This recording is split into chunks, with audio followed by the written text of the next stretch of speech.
Друзья, здравствуйте! Прямо в эти минуты в России пылает крупнейший завод по производству шахедов. Вооруженные силы Украины продолжают бомбардировку, уже объявлена эвакуация. Тем временем Трамп отправил в Россию тайное послание о конце войны, а Зеленский на фоне громкого коррупционного скандала уволил своего ближайшего соратника Андрея Ермака. Обо всем этом мы не только говорим сегодня с американским политиком Борисом Пинкусом. Дорогой Борис, здравствуйте, рад вас видеть, спасибо, что нашли время. Добрый день, дорогие. Дякую. Рад быть на вашем канале, как всегда. И о мирном плане Трампа, и о тайных переговорах, обо всем этом, и, конечно, об отставке главы офиса президента Зеленского Андрея Ермака поговорим, но не могу не поделиться радостной новостью. Вот прямо, когда мы с вами говорим, Россия в огне после удара по заднему двору Путина в Подмосковье, после бомбежки Краснодарского края, от которой Симоньян там с детьми пряталась под лестницей, как она говорит, вооруженные силы Украины добрались до Татарстана, до того самого завода по производству шахедов. Пылает так, что тушат с вертолетов, эвакуация идет, десятки людей эвакуированы, уже кто-то находится внутри горящего здания. Дорогой Борис, последние дни мы просто видим какой-то сумасшедший, невиданный доселе, интенсивность, невиданную доселе ударов по территории России. Как вы думаете, с чем это связано? Летят, кстати, не только уже украинские беспилотники, но и ракеты, причем не только украинские, но и американские атакамсы.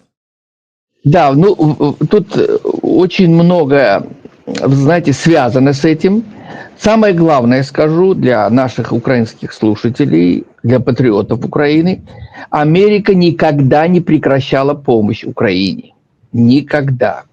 Даже тот же Трамп, который напоминает нам по своему поведению американские горки, то вверх, то вниз, все равно он никогда не прекращал оказание помощи Украине, при всем том, что сегодня у меня его жажда именно заключить сделку с Путиным вызывает ярость у меня личная. Я бы не знаю, что бы я сделал, позволь мне Господь, с этим трампушей. И тем не менее, давайте постараемся быть максимально объективными. Трамп, который за эти 11 месяцев своего пребывания в Белом доме ни разу не запрещал стрелять Украине по глубинным территориям России, что делал, например, Байден. Это первое. Второе. Именно Трамп дал команду Пентагону заключить контракты с теми корпорациями американскими военными, которые выпускают два вида спецкрылатых ракет. ИРАМ, о которых мы с вами не раз говорили, и Sunrise. Это очень важно. Они были, правда, приостановлены недавно из-за шатдауна. И тем не менее, прошу прощения, они сегодня уже в работе снова. Это первое. Плюс к этому, насколько мне известно из достоверных источников, есть отдельные виды вооружений, в том числе и ракет, которые поставляются без объявления. В том числе те виды ракет, которые просто испытываются на полигонах Украины впервые в военных условиях. Это имеет место. Этого нельзя отрицать. И все же, давайте будем говорить по большому счету. Честь и хвала великому ВСУ, который сегодня вы привели пример из Татарстана. Это потрясающее достижение. Я уверен, мы еще будем свидетелями многого другого хорошего, показывающего силу и мощь ВСУ. И все же меня сегодня, так же, как и многих из вас, волнует другое. Это маниакальное желание Трампа скорее заключить какой-то мир, сделку с Путиным. Причем по большей части не учитывая интересов Украины и тем более перепрыгивая через голову лидеров европейских стран. И это еще собственных избирателей, дорогой Борис. Тут я хотел я к этому вернусь. Позвольте, что последние исследования показывают феноменальные цифры. Это очень приятно слышать, что 80% именно избирателей Трампа, не в общем всех американцев, они поддерживают военную помощь Украине, наказание для Путина, а более половины опрошенных за предоставление Украине томагавков.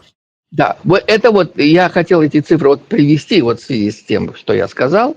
Вы опередили немного, и тем не менее Трамп, конечно, сам себя загнал в угол.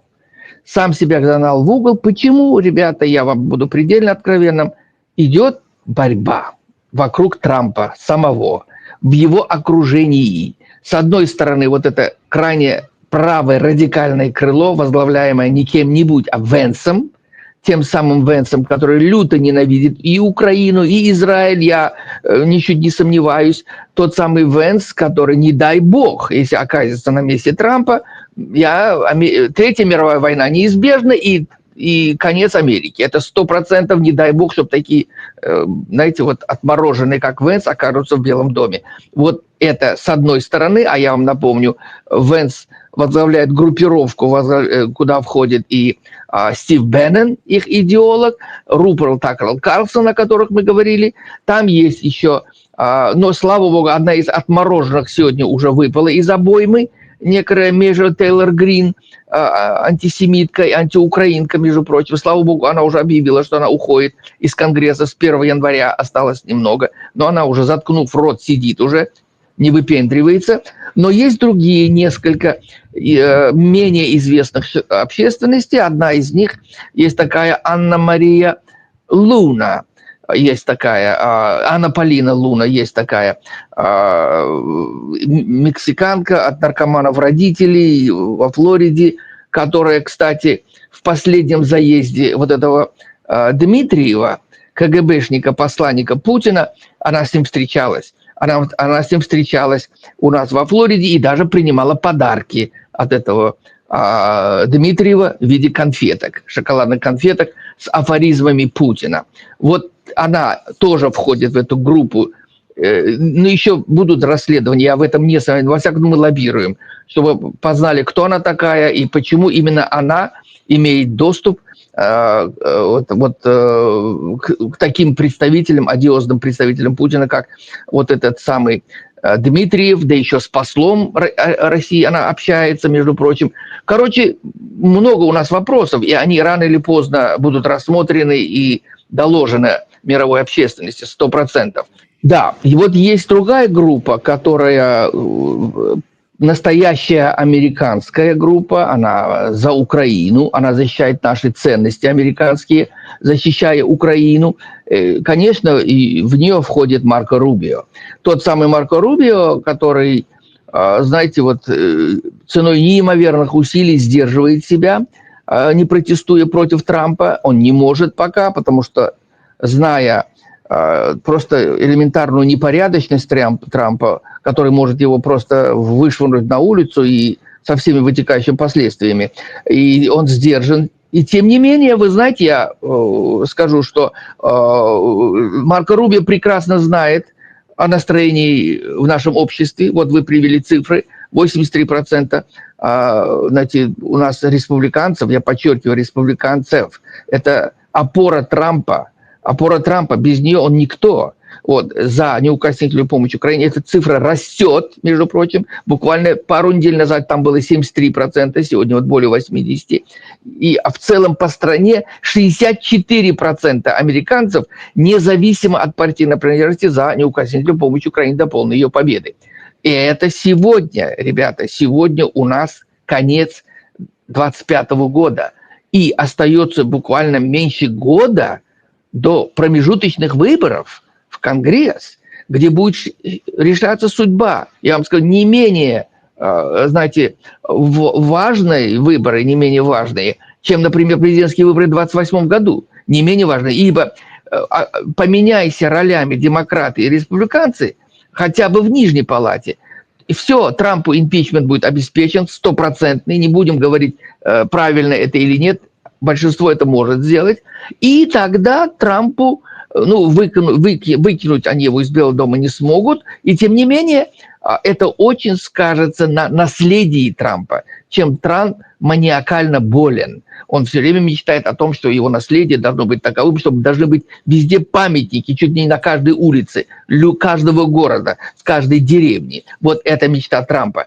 Сразу возникает вопрос, Борис, так что же это означает? Украина может получить те самые томагавки, раз за это голосуют условно более половины избирателей американского президента? Совершенно верно. Вот это все идет. Но это будет другая причина. Подождите, ребята.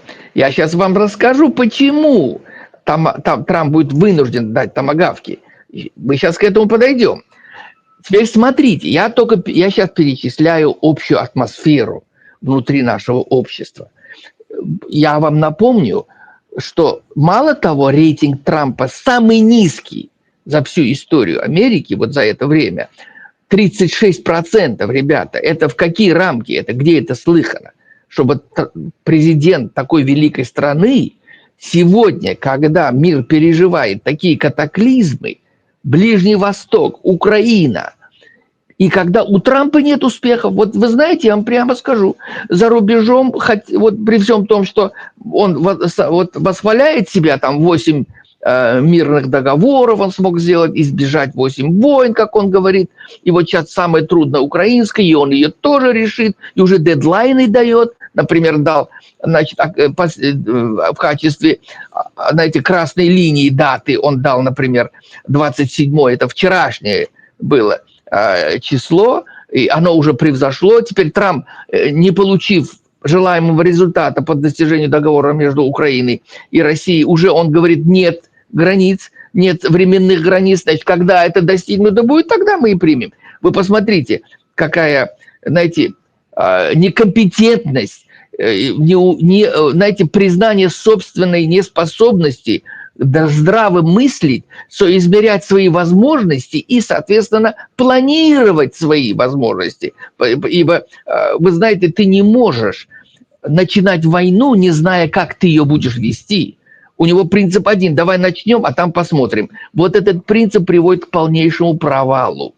Вы знаете, на общем фоне, если я вам добавлю, я сейчас перейду к Украине, но я не могу не затронуть Украину, пока не скажу о Ближнем Востоке, потому что там у него провалы полнейшие. Конца войне, которую он уже объявил, на Ближнем Востоке нет. Сегодня Израиль вынужден атаковать вот эти террористические группировки даже в самой Сирии. Вот эта жажда быстрее заставить Украину сесть за стол переговоров, причем унижая себя, унижая Америку, идя на поводу диктатора Путина, вместо которого не за столом переговоров, а на скамье подсудимых, ты тем самым продлеваешь жизнь диктаторскому режиму. Это самое страшное. Да, вот как раз это самое страшное. Витков же едет как раз в Россию на переговоры с Путиным, и якобы, как пишет Wall Street Journal, да, ну то есть это одно из главных медиа, которое поддерживает республиканцев, что именно Витков может там передать сигнал Путину о том, что Трамп готов признать контроль России над Крымом и какими-то оккупированными территориями Украины для того, чтобы остановить войну. То есть снова все Путину, снова поблажки, снова умиротворение. И Путин прекрасно этим пользуется. И вот вчерашнее заявление Путина. Мы не отступимся ни на йоту до тех пор, пока Украина не сдаст неоккупированные территории хотя бы Донбасса. Хотя бы. Это стратегически важно для Украины. Это исключено полностью должно быть. И это говорит Путин открыто, будучи уверенным, что его требования Трамп примет. И начнет давить на Зеленского. Вот это самое страшное. И причем, обратите внимание, несмотря на то, что произошел слив, это бомба, которая разорвет администрацию Трампа, вы еще увидите. Конгресс это так просто не оставит. Опубликование прослушки, записи переговоров Виткова с этим Ушаковым.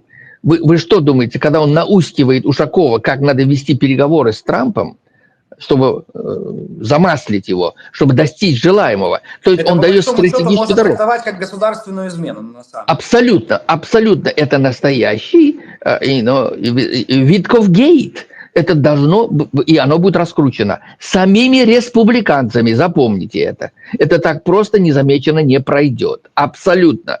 Америка так просто это не забывает и не обходит это. Это очень важно. И несмотря на вчерашнее заявление Путина в Киргизии, когда он был, и заявил публично, что мы как бы атаковали, так и будем атаковать. И до тех пор, пока Украина не сдастся. Вы посмотрите. И после этого еще Витков уехать? На что рассчитывает Трамп? На что? Ну, конечно, честно говоря, позиции наши с вами, Украины, немножко ослабевают, сильно ослабевают в связи вот с этим, ну, знаете, вот набирающим новые обороты коррупционным скандалом. А вот, дорогой Борис, сейчас, извините, Да. я хочу, чтобы наши зрители тут написали свое отношение вообще к коррупционному скандалу, который охватил верхушку власти. Зеленский отправил Ермака в отставку. Что думаете об этом? Напишите, друзья. Точно так же, как разделяете ли вы праведный гнев Бориса Пинкуса по поводу поведения и высказываний Дональда Трампа? Верите ли вы в то, что он сможет в итоге остановить войну? Получит ли Украина атакамсы, да, томагавки точнее, да, и все слова поддержки силам обороны Украины, друзья, все это напишите в комментариях. Точно так же, как и комплименты Борису Пинкусу за его прекрасный галстук вместе с синей рубашкой, друзья. Подпишитесь Украина. на YouTube-канал Бориса Пинкуса, ссылку найдете в описании, лайки, друзья, это очень важно. Хочется, чтобы большее количество людей услышало то, о чем мы сегодня говорим.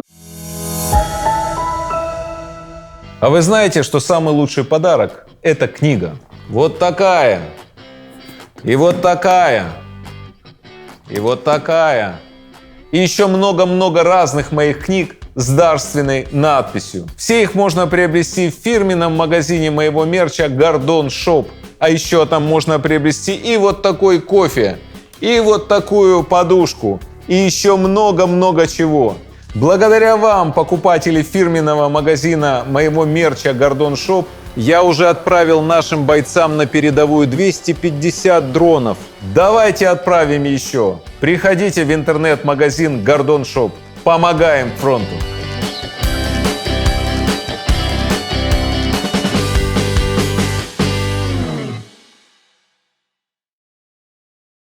Вот здесь как раз, да, дорогой Борис, мы переходим к еще одной очень важной теме сегодняшнего дня. Это отставка главы офиса президента на фоне коррупционного скандала. Он ведь должен был уже чуть ли не завтра ехать на переговоры с американцами в Соединенные Штаты Америки. И здесь вот происходит это. Ну, во-первых, отставка, конечно же, не случайна. Зеленский зря переоценивал свое влияние. Ну, допустим, он понимает, насколько он популярен внутри Украины. Это понятно. Хотя его рейтинг значительно упал, но все же его рейтинг намного выше, чем любого другого политика сегодня в Украине. Этого отрицать нельзя. Но этого недостаточно для Зеленского, чтобы убедить, во-первых, мировую общественность, друзей Украины, как в Америке, так и в Европе, убедить в том, что у него все в порядке, что то, что, к сожалению, высказано Зеленским по поводу того, что это российское КГБ работает, и, к сожалению, американцы клюнули на это, как недавно, буквально несколько дней назад Зеленский заявил, когда речь зашла о требовании, значит, ряда общественных организаций Украины о подставке этого Ермака, и Зеленский отверг это. Так вот, сегодня дело дошло до того, что 1000 раз спасибо, низкий поклон НАБУ. И знаете, прокуратуре украинской, которая настойчиво проводит работу, которую они обязаны делать, и, видимо, имея уже неопровержимые доказательства, которые они нашли уже, проведя обыск в доме самого Ермака, они были вынуждены просто дать понять Ермаку: дорогой, мы не просто тебя там обыскиваем, мы знаем, что мы ищем, и мы кое-что уже имеем. И это было, конечно, предъявлено Зеленскому. После чего Зеленский уже не имел никаких оснований продолжать защищать Ермака. Так что произошло, знаете, вот правосудие пока. Да, давайте не будем забывать великую американскую демократическую поговорку. Она гласит: «You are innocent until proven guilty». Ты не виновен, пока не будет доказана твоя вина. Да, отставка Ермака еще мало говорит о том, что он виновен.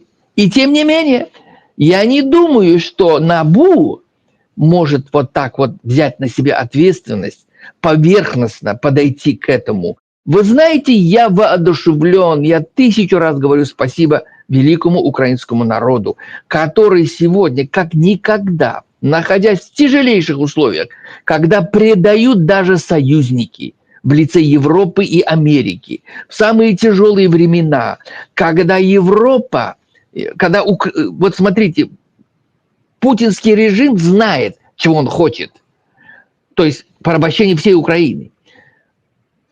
Украина знает, чего она хочет – защитить свою землю. А вот Европа во главе с Трампом по сей день не знает, чего они хотят. Абсолютно. Еще ни разу та же самая Европа, Европейский Союз из 27 стран или страны-члены НАТО из 32 стран ни разу единым голосом не сказали, что они хотят помощи Украине до полной ее победы. Такого еще не было никогда. С 24 февраля 2022 года. По сей день Европа и Америка не знают, чего они хотят.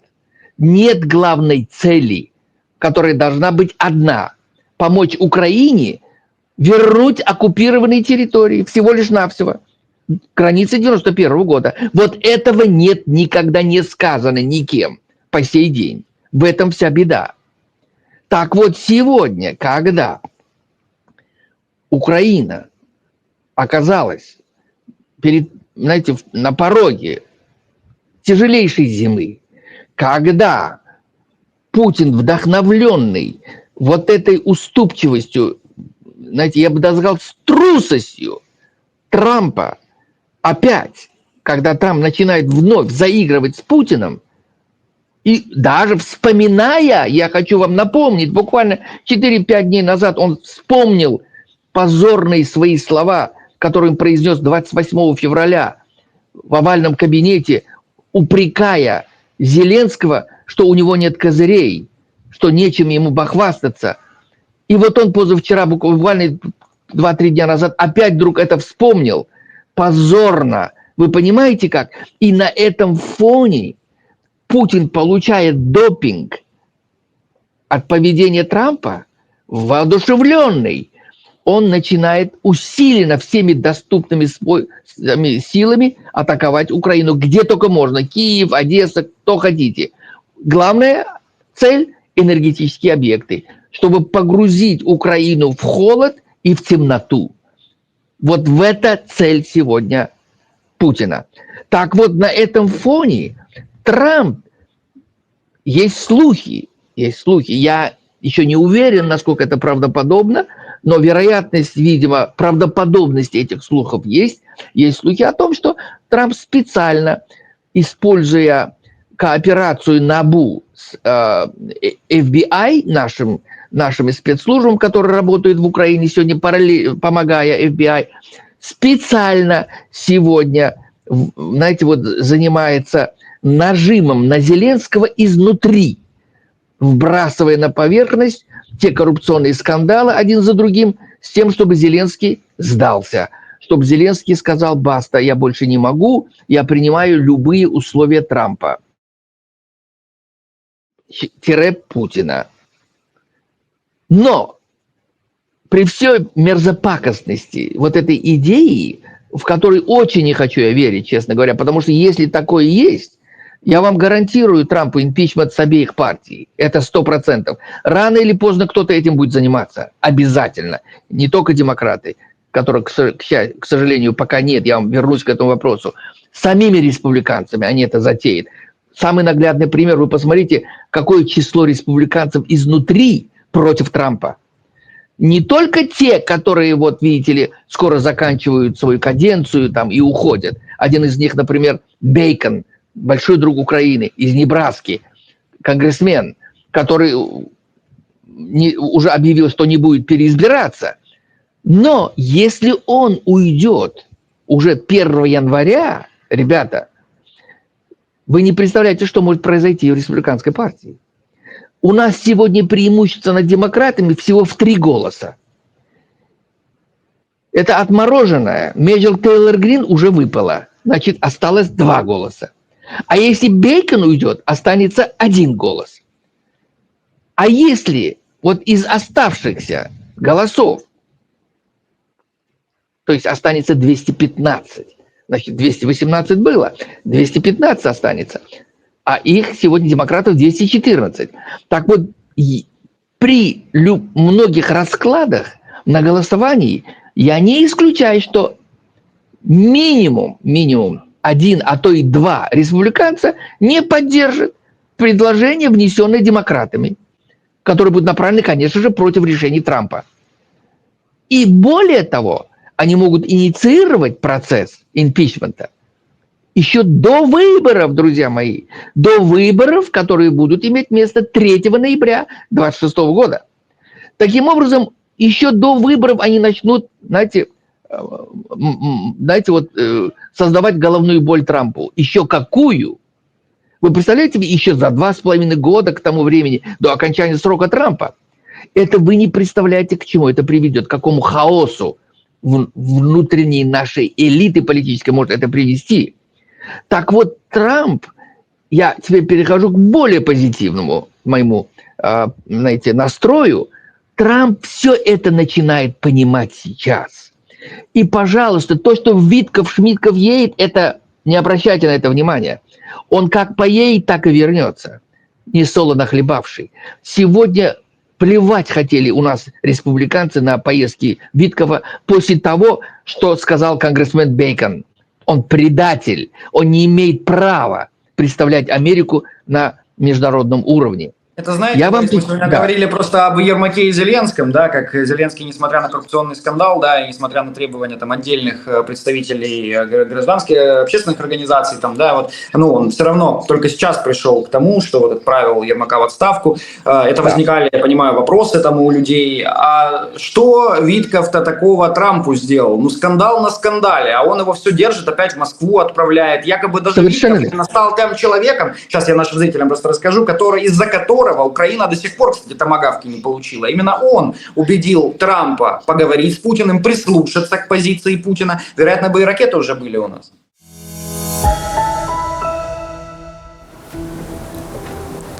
За мной Майдан, за мной Крещатик, главная улица Киева, столицы независимой Украины, которая воюет за свободу с путинской фашистской Россией.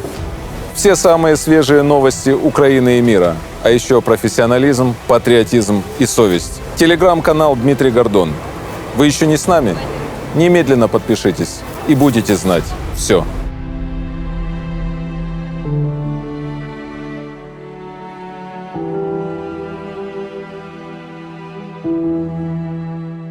Именно он убедил Трампа поговорить с Путиным, прислушаться к позиции Путина. Вероятно, бы и ракеты уже были у нас. Совершенно верно. Другими словами, ту роль, которую, скорее всего, Ермак играет в Украине, точно такую роль Витков играет сегодня, вот такую роль играет сегодня у нас в Америке. Причем и то, и другое ужасно. Я, простите, опережаю события, потому что обвинение против Ермака еще не предъявлено. Так же, как же против Виткова. Не предъявлено даже подозрение, дорогой Борис. Да, даже подозрение. Но ведь, слушайте, не надо быть семипядей во лбу. Еще раз повторяю, НАБУ имеет прекрасное понимание той ответственности, которую она несет. Знаете, вот потребовав отставки вот этого вот Ермака, понимают они, на что они замахнулись. То есть у них есть основания потребовать этого, и я не исключаю, в течение ближайших 3-4 дней мы будем знать главную причину отставки вот этого Ермака. И даже уже, ну, я не думаю, что он будет свидетелем, могут быть даже обвинения, вполне возможно. Так что то ли еще будет, в этом нет никакого... Дорогой Борис, то ли еще будет? Совершенно, да. Правильно, с Витковым то же самое, параллельно. Вы знаете, этот Бейкон не просто так это сказал. Он прекрасно знает мнение ряда влиятельнейших конгрессменов и сенаторов по отношению к Виткову. 100%. Я вам приведу пример. Вы знаете о том, что у нас есть закон, или Логан Акт, есть такой закон, который был принят еще, вы знаете, во время президента Адамса, согласно которому еще, вы знаете, в 18 веке, когда у нас были натянутые отношения между Америкой и Францией, вот тогда некий Логан, будучи частным лицом, поехал во Францию защищать наши национальные интересы. И вот Конгресс тогда встрепенулся и задал вопрос, кто такой Логан, кто его обязывал это делать. И осудили это, запретили вот таким частным лицам представлять интересы Америки. И был принят Логан-акт, так называемый, который запрещает частным лицам заниматься защитой национальных интересов Америки за рубежом.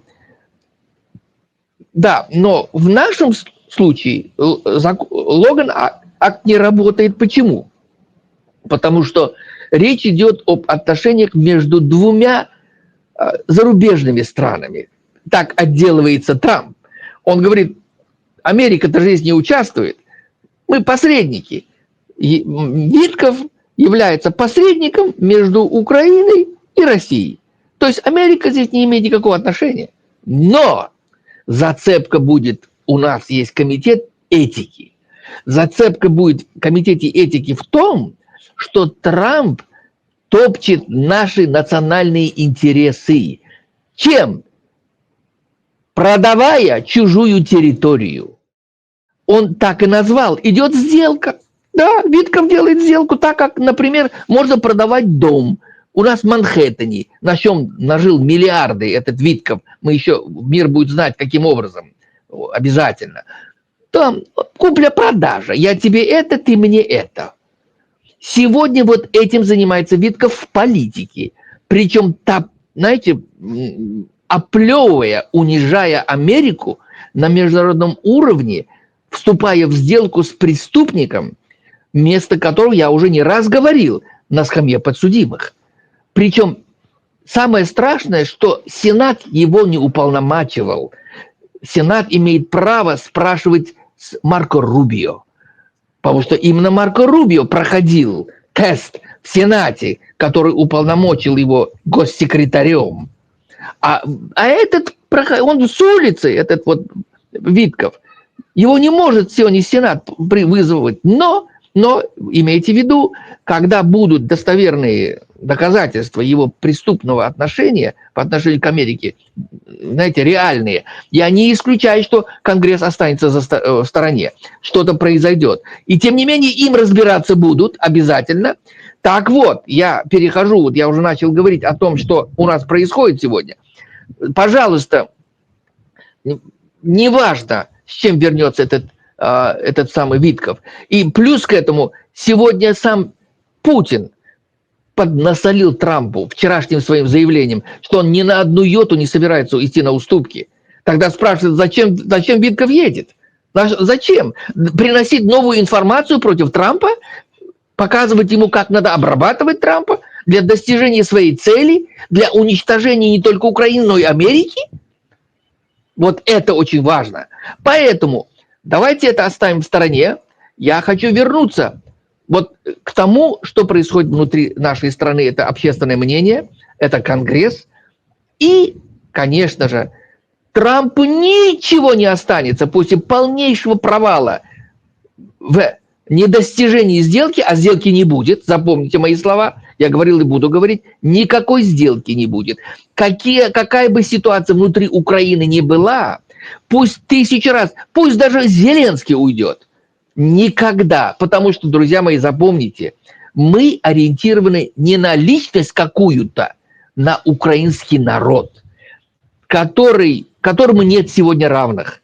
1000 раз спасибо великому украинскому солдату, несгибаемому, непобедимому. Вот это у нас в умах. И вот эти 83% республиканцев и 64% простого американского народа – это Украина. Это не Зеленский, Шмеленский. Нет. Украина. Запомните это. Поэтому так оно и останется. И у Трампа, который еще раз после провала, который он имел 15 августа на Аляске, еще раз сейчас получит по лбу тем же Путиным. И вот только тогда, когда Трамп будет вынужден, опять-таки, под нажимом общественности американской спохватиться, и томагавки полетят, даже без объявления. Так что, ребята мои, не расстраивайтесь, абсолютно страшного такого ничего нет, хотя аморально видит все, что происходит в нашей верхушке, администрации нашей, и то, что Марко Рубио, большой друг Украины, еле сдерживается, который уже не сдержался и сказал, что это не предложение о мире, это список желаний Путина. wish-list, как он сказал. Правильно, так оно и есть. У него вырвалось это. Он сказал то, что у него на душе. Так вот, я не исключаю, я скажу вам честно, я бы на место Марко Рубио хлопнул бы дверью и сказал: Трампуша, пошел ты знаешь куда? Я такое больше терпеть не могу.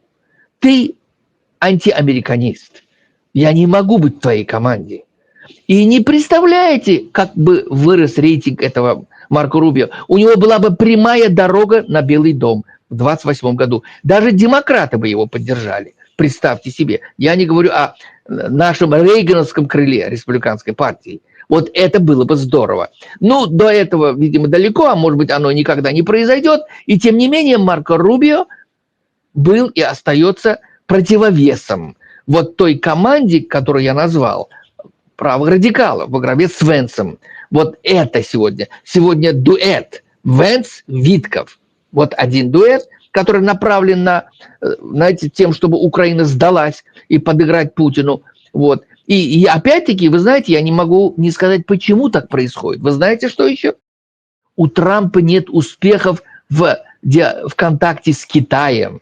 Не получается у него. Он загнул эти тарифные свои ставки так высоко, что Китай не идет навстречу Трампу. И теперь этот наускивает Венс Трампу, говорит: слушай, вот видишь, Китаем не получается, давай с Россией дружить, давай оторвем ее от Китая. То есть та самая догма несбыточная, позорная, антиамериканская, которую мы не раз с вами говорили в эфирах, оторвать Россию от Китая. Вот это еще витает над головой Трампа. Но у него не получится, вы поймите, не получится. Почему? Потому что все факты говорят о том, что главным врагом Путина является именно Америка. Мы напоминаем, лоббируя, что не тот ли Путин буквально месяц-два назад угрожал буревестниками против Америки, не тот ли Путин, который угрожал Посейдонами, подняв цунами, затопить весь восточный берег Америки, в том числе Мар-а-Лагу, Майами, где живет Трамп. Это же были слова Путина и его окружения. Вы понимаете, вот это. Ну, видите ли, у Трамп, который может терпеть, когда его называешь фашистом, даже в его присутствии, вот это вот Мандами, этого нового мэра, марксиста, антисемита, который выиграл выборы в мэра Нью-Йорка, Трамп открыто, значит, смеется даже, когда ему журналист задает вопрос: вот вы терпите, что он называет вас фашистом? А он говорит: да, соглашайся, да, скажи да. Вот это бессовестность, я вам скажу, и аморальность, на мой взгляд. Это не должно быть достойно. Понимаете как? Поэтому вы заканчиваете всегда на позитивной ноте. Ну хрен им, давайте так и скажем. Да, так оно и есть, так оно и есть. Поэтому будем говорить, знаете, будем концентрироваться на американский народ. Именно американский народ сегодня един. Вот цифры мы уже с вами привели. В Конгрессе растет число республиканцев, которые не приемлят политику Трампа по отношению к Украине. Никакого мира в обмен на территории быть не может. Категорически. История показала, к чему она приводит. Любое бесчестие желанием избежать войны приводит к тому, что мы будем иметь и бесчестие, и войну. Вот это Трамп должен понимать. Пытаемся донести до него это, и это доходит до него. Будет это. И поэтому то, что происходит сегодня в Украине, коррупционные скандалы, еще раз я говорю, честь и хвала украинскому народу, который может не только защищать свои земли, свою страну, свои семьи, но и самоочищаться от этой нечисти коррупционной, которая свойственна всем странам мира, друзья мои. Пожалуйста, не сокрушайтесь. Мы возмущаемся одному. Надо было раньше это сделать, намного раньше. Вина в этом Зеленского есть. Он должен был этим заняться давно. Понимаете как? Он ведь обещал, он когда был соперником Порошенко, он обещал борьбу с коррупцией. Увы, на должном уровне этого мы не увидели. Ну, И друзья, вот ваши сего- слова да. поддержки, да, украинскому президенту оставляйте в комментариях. Самое главное, поддерживайте наши вооруженные силы. Это наша главная Только, гарантия да, безопасности, да. несмотря на все. Вся информация есть в описании к этому видео. Как это сделать? Поддержали ли вы Владимира Зеленского на предстоящих в Украине выборах после окончания войны? Как поменялось ваше отношение из-за коррупционного скандала? Интересно ваше мнение услышать. Пишите его в комментариях. Под этим видео найдете ссылку на YouTube-канал Бориса Пинкуса. Борис, вас благодарю, как всегда, за реалистичный, но в то же время вдохновляющий взгляд на вещи. Друзья, лайки этой беседе поставьте. Борис, спасибо. Ребята, я в заключение скажу. Мы сегодня подходим к той точке апогеи, которая может повернуть все в пользу Украины. Сегодня все обнажено настолько, что прикрывать, знаете, отдельные места фиговым листочком не получится. Ни Америке, ни Европе. Сегодня мы все свидетели того, что происходит в Украине. Украина – это просто необыкновенная планета, я вам скажу честно. Молодцы, умеют бороться. НАБУ, 1000 раз спасибо НАБУ. Вот это образец. Какая страна с диктаторским режимом может на это пойти, вы мне скажите. Забудьте про это путинский режим. Любая диктаторская страна не может на это пойти. Украина пошла. 1000 раз есть спасибо за это. Это, наоборот, нам дает силы утыкать носы тем негодяям, которые, по крайней мере, нейтральны, а по большей степени они даже против оказания помощи Украине. А мы говорим, негодяи, смотрите, коррупция есть даже в Америке. Буризма, например, тоже Байден, президент брал миллионами, уже доклад скоро раскрутит это. Я не говорю про Европу. Шрёдеризация везде. Пожалуйста, президент Франции, пожалуйста, коррупция еще какая. Вы понимаете, везде это есть. А то, что в Украине, это наследие от советского прошлого. Ну, главное, это борьба, дорогой Борис. Правильно, Борьба. правильно. Главное, что народ в себе имеет дух бороться с этим, защищать себя, свою порядочность, свою будущность, свою государственность. В этом Украина уникальна. Сегодня, показывая Западу пример, каким надо быть. Еще ни одна страна в таких экстремальных условиях не была, не демонстрируя сопротивление варварам, превосходящим как в количестве и качестве, да еще сама очищаясь, борясь с внутренними врагами. Честь и хвала. 1000 раз спасибо Украине. Спасибо вам за вашу работу, спасибо вам за вашу поддержку. И, конечно, спасибо, друзья, вам за то, что были с нами. Да. Отправьте это видео близким, для того, чтобы большее количество людей слышало правду. Это очень и очень важно. Борис, вам спасибо и до новых встреч. До свидания. Спасибо большое, дорогие. Слава Украине, слава великому украинскому солдату. Самое главное. Героям слава, да, и Боже, храни Америку. До новых встреч, до свидания. Спасибо, дорогой.